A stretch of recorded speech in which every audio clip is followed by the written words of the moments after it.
हिंदी मुहावरा आँख उठाकर न देखना।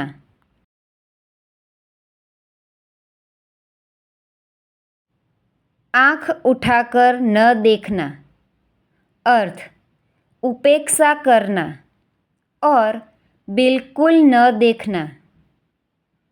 वाक्य सेठ जी ने पुराने नौकर की ओर आँख उठाकर भी नहीं देखा।